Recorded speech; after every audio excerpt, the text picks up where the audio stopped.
Iwacu nta muntu wigeze yiyahuye iwanyu bariyahuye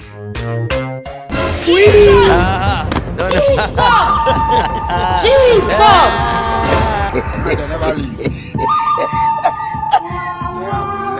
reka mbwire satani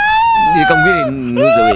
reka mbwire ngenda kubwiye ngo satani ni ibiremwa by'Imana yashyizeho ibaha power ibaha imbaraga